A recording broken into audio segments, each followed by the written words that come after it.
Welcome, everybody, to the Retail Corner podcast. And today we're fascinated and exciting because we have an author slash corporate American worker slash entrepreneur slash CEO and business owner. Wow, what an amazing guest we have with us today, Howard Tiersky. How are you doing today? Great to have you, my friend. Great. Thanks so much for having me, Carlos. Oh, it's a pleasure. It's such a pleasure. So first and foremost, I'm sure what caught everybody's attention, if you can give us a little bit of background, your Wall Street Journal bestseller book, right? Winning Digital Customers. What is it about? What got you into that? What made you kind of come up with that book? And how was the experience of actually being in the bestseller list? Okay. Well, honestly, I've wanted to write a book for a long time. I've probably started 3 or 4 different books over the last couple decades, but it takes a real commitment to get something done and published. There's no question. I can't even imagine. Yeah.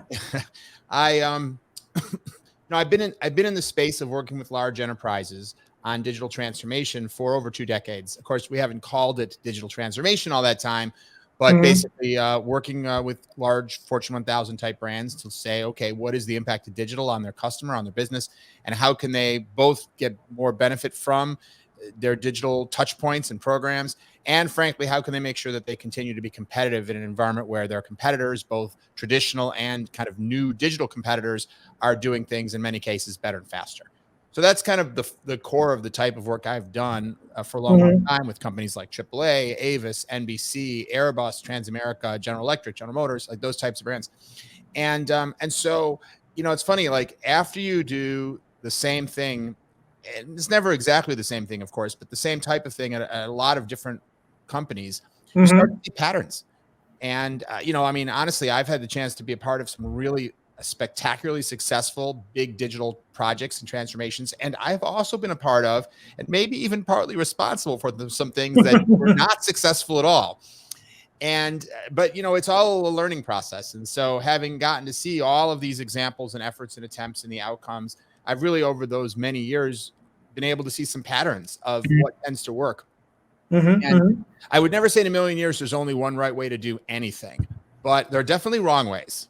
And Absolutely. so what I try to do in this book, which is to describe a process that I know works because I developed it and then tweaked and iterated it over decades to work with large brands to help them get from where they are, which very often is behind, to a point where they really can earn and win and deserve the love of today's customers, who I call digital customers only because they are by and large living a lifestyle, which is extremely digitally centric and more so every year.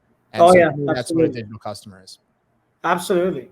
No, that's so interesting. And I was looking at your profile and I found it so nice and so interesting that you used to be in corporate America for about 12 years, correct me if I'm wrong. And then you've been longer, 15 or 16 years, but 15 or 16 years. Wow. And then you kind of transitioned to kind of venture out on your own, right? And start your own company and really start your own process. How was that experience for you, right? Transitioning from corporate America thought process and then going to the entrepreneur thought process, right? Well, in some ways, I feel like I've been in corporate America the whole time, frankly, because I worked for Ernst Young Consulting and then Capgemini, which essentially bought Ernst Young's consulting practice. So it was sort of one job really, or one company, but it just changed ownership. And I did that for 15, 16 years, something like that. And my clients were all large global enterprises. And then I started my own much smaller company, as you say, and our clients were large global enterprises. So, very much when working in a consulting company, most of my time was spent at the client. I spent the majority of my effort and focus and time working with companies, not so much on the company that was employing me, so to speak. So when I started my own company, obviously there are many things that are different about starting your own company. At the same time, how was I spending my days?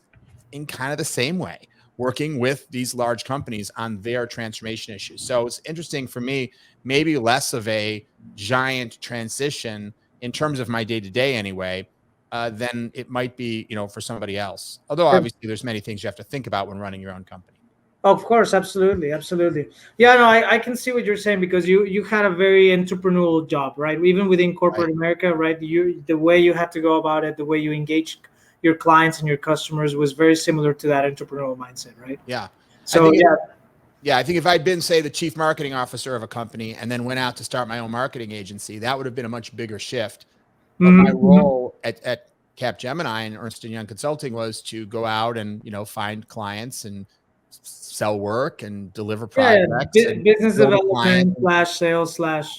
Exactly. And I, as you say, it was very entrepreneurial type role. I mean, it's a fantastic training ground. I'm very grateful to those companies because really by the time I'd been there honestly, I probably could have done it sooner, but by the time I'd been there for 15 years, I knew everything I needed to know to go start my own company that did the same kind of thing. I knew how to find the clients. I knew how to deliver the work, how to recruit people, how to build the clients, how to read the contracts, make sure that they were fair, at each step of the way. And so it was great training for me to be able to say, okay, I need to start my own business. Yes, I need my own, accounting, and I need, my own insurance. There's certain jobs that other people need to do, right? So that you can focus on the growth of the company. And what took you to that point, right? Like you just said right now, maybe I could have done it sooner, maybe I could have done it later. What made you at that 15-year mark say, this is the right time for me? This is the right time for me to transition over? Yeah, a lot of it had to do with travel, honestly. In my particular case, the role I was in, I was globally responsible for the customer experience practice for Capgemini. And there was an expectation in that role that whenever I was needed someplace, I was going to get on the next airplane and go there, or at least, the next day. And so on the one hand, it's very cool to have the opportunity to see the world. On the other hand, when all of a sudden you find yourself needing to be in Silicon Valley, Tuesday through Thursday every week, and you live in New York City and you have small children at home, after a while, the novelty wears off. I am sure. Yeah. And I understood the nature of that business at that time. It may have changed since then, of course, with everything happening now with telecommuting and everything. But at the time, clients expected the teams to be on site. So, I think at the time I started my own company, I had 3 children. I now have 5. And they were something like, oh, thank you. Yeah. They were something like 4, 3, and 2 or something like that. And so I was on the road. I just wasn't the lifestyle that worked for me anymore. And so that was one of the main reasons.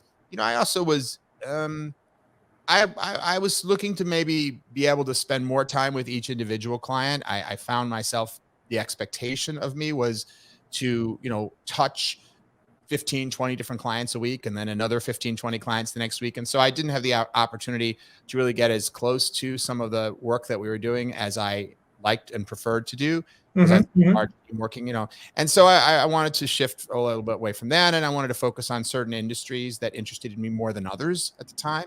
For example, I'm very passionate about the media and entertainment industry. And, that was part of what I was doing there, but only a part. I was working in a lot of industries. So things like that, I felt that I wanted to have a little bit more control over my own mission and what I focused on, and to be able to choose to focus on companies that are headquartered in the Northeast, because that's where I lived. So that's what I tried to do. Now we have clients all over the place again. We have clients in Europe. We have clients on the West Coast. But I still, of course, since it's my company, I can still decide who you focus on, and then, of course, bring your best talent to the other areas. That's right. And I was really curious to ask that question because we get a lot of comments from our guests and also comments from our listeners, and they're always asking me, like, when do you know when is the right time to go independent? And I liked your answer because it really resonates with what I always tell people. Is the moment that you find what you're truly passionate about, and you mix all those things that you're passionate about, and you turn it into your way of living, right? Because if it was things that you were willing to do for free, then you're just gonna excel no matter what, And I think your response, in essence, if you analyze it, it was that, right? You grabbed everything about the job that you had, and you dissected it to the things that you loved and that you were passionate about. And then, boom, you made it your mission, and obviously you're a very successful man, and that, more power to you. That's amazing, Thanks. Well, yeah. And I think that combined with what I said earlier, which was that I had the skills at that point, I might have been able to do it a few years earlier, but if I had tried to do it, 14 years earlier, I probably wouldn't have had the knowledge to do it. So I think part of it is, some people want to leave a job and go to a different type of job. They want to leave working for a big manufacturing company and start their own, bistro. Restaurant, and then I think that, but in my case, I was going to a very similar business. But, I think you have to ask yourself, do I have the knowledge that I need in order to be successful off the ground? And if not, then maybe you want to stay where you are and figure out how to build up that gain that knowledge. Yeah. So you're ready. Experience those failures, right? Because I think failures is not a failure; it's an opportunity to gain wisdom, right?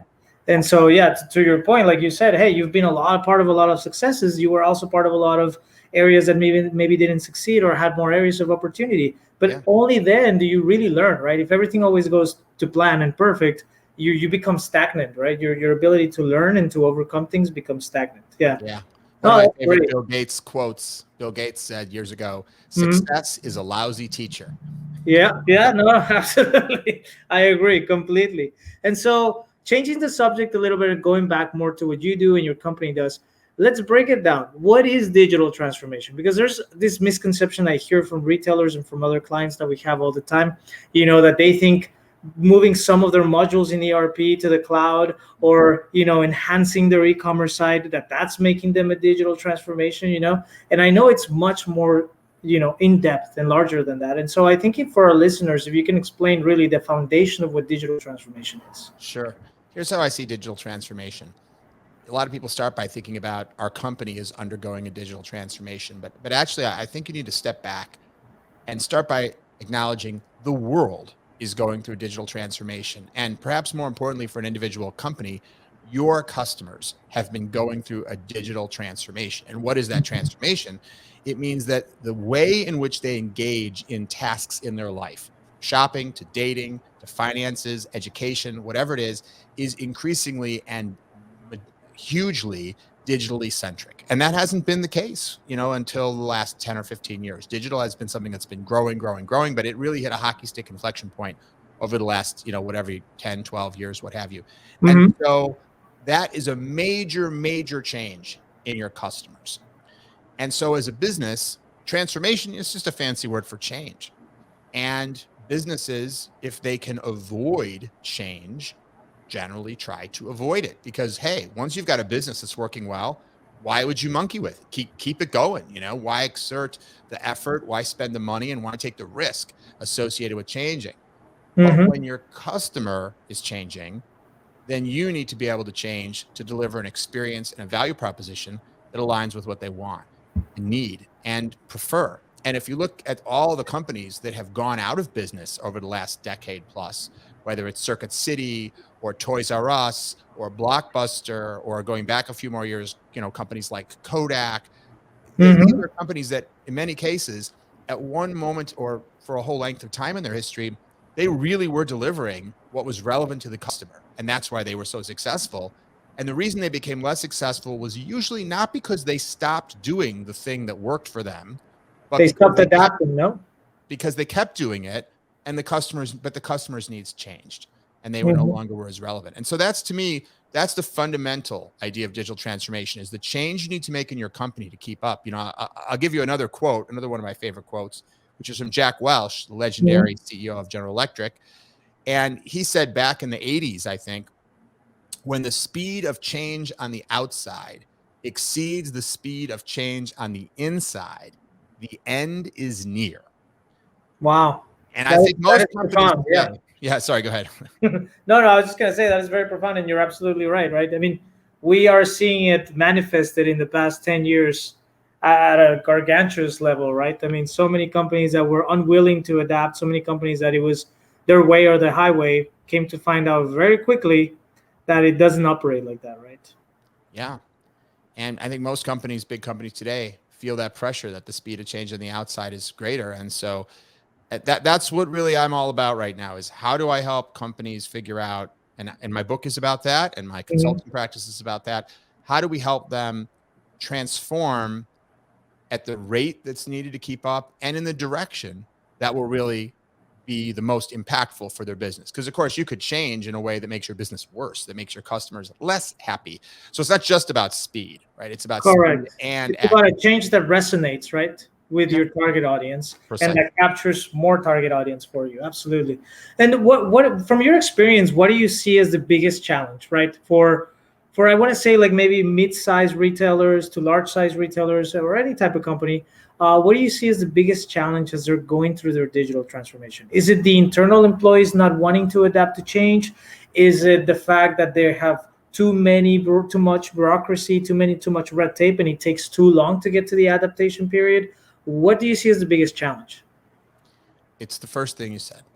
It's resistance to change within the organization at all levels, from the field employees, whether that's the store associates or people in your warehouse or what have you, to your most senior executives who may have their own, empires, right? Their own created. And when you rock the boat, when you think about redoing everything, all of a sudden it's a question of, what's my role and my relevant and all that. If you're running the call centers and someone wants to launch a AI-based chatbot that may cut your call center volume in half, that sounds possibly great for the company's bottom line, maybe also great for the customer if they prefer it to waiting on hold to talk to a representative, but maybe not so good for the senior vice president of call center operations.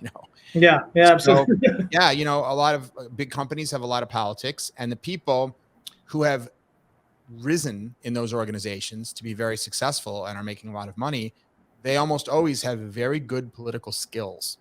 And so when you're trying to drive change within an organization that isn't necessarily in the personal interest of one of those senior people with very good political skills, you may have created an enemy who is powerful and capable, and expect and just watch your back. And then all the way down to in the field, if you're asking people to change the way they operate, change the way they do their jobs, for a lot of people, even if it's not destroying an empire, it sounds like a hassle.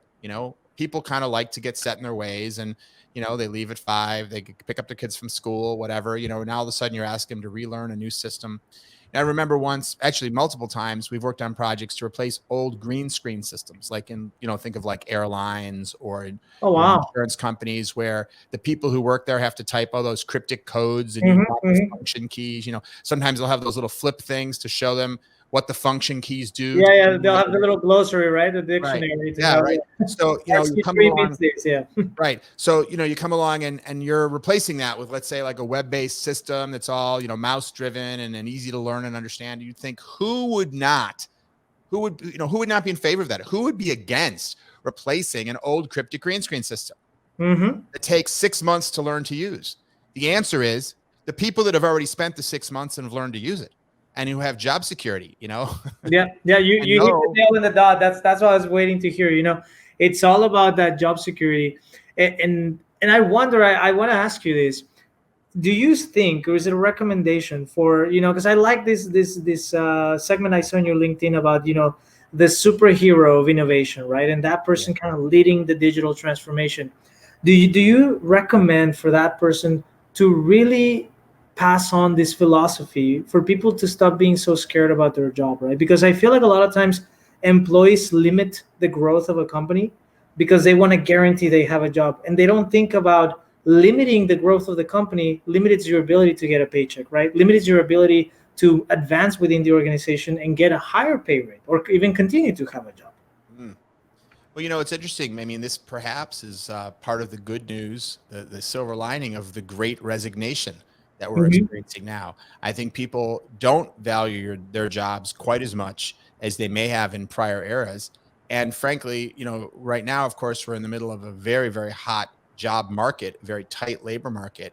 And that also means that people can be more confident that if for any reason they lose their job or they quit their job, one of the reasons so many people are quitting their jobs is they think I can get another job so easily right now that if I don't like my boss or whatever, or they're asking me to go back to the office and I don't want to, I can just quit, and there's 50 other jobs, waiting to hire me. And so that's a benefit of the situation that we're in right now. I think that, listen, it's going to be, people will always look first to their own self-interest. I think trying to figure out how to untrain that is fighting DNA. That is fighting a person's survival instinct. And I think that is hard to do. But I think what you can do is inspire people to see a future that may be different but better than what they have today, and help them see how whatever vision of transformation you have isn't just good for the company, it isn't just good for the shareholders, it's not only just good for the customer, but it's good for them individually. And sometimes that means you need to think about communicating differently to different parts of your organization. What makes the transformation good for the person who works in the store may not be the same thing that makes the transformation good for the person who's on the board of directors.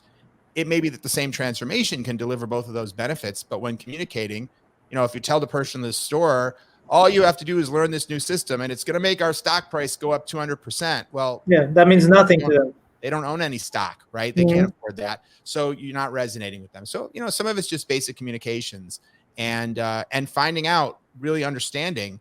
It's just like selling, when you want to create an effective process for selling anything. One of the things you want to understand is, what are the reasons why somebody would want to buy your product?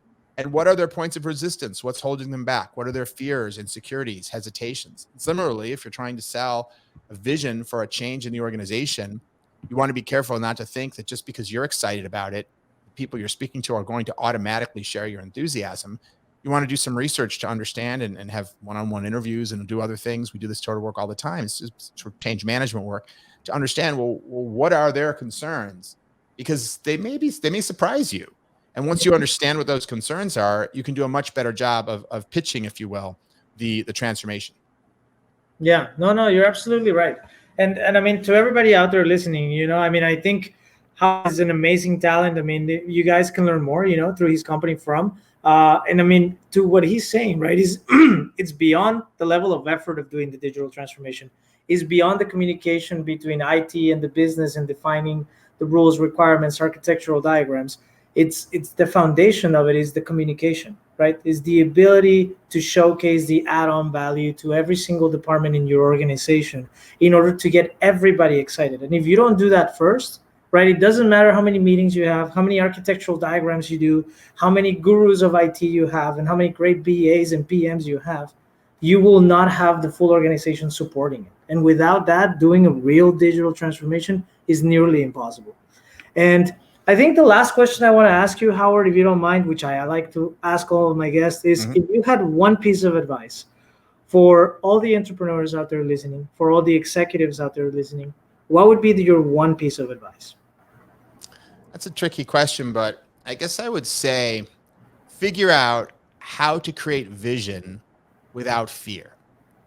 Very often when we begin to ask ourselves, what should we do with our business? Where should we go? Before we even allow ourselves to answer the question, before we even allow ourselves to create a vision of what kind of customer experience would I really like to deliver? What would I really like to be selling? How big would I really like to be? What would I really like my marketing message to be? Before those thoughts even fully come to your conscious mind, there's another part of you that's ripping them apart and saying, no, that's not reasonable. That's not realistic. That will never work. And that's fear. That's all it is fear. Now, fear is helpful when you're being chased by a tiger. It says, run.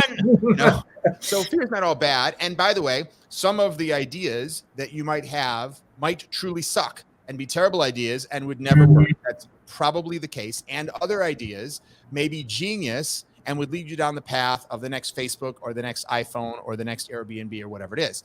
But you won't know which one is which initially. So when you're visioning, put fear aside and say, if I knew I couldn't fail, if I had all the money in the world, if I knew I could effectively sell anything to my customers, et cetera, what would I really want to be? What would be that vision? And then once you get that out, you can look at that and then say, okay, now, will this work? What are the challenges to this? What are the problems in this? And you may find some, and then of course you continue to refine and shape it. But it's the allowing yourself to get it out first instead of trying to envision and edit and take away the things that are problematic.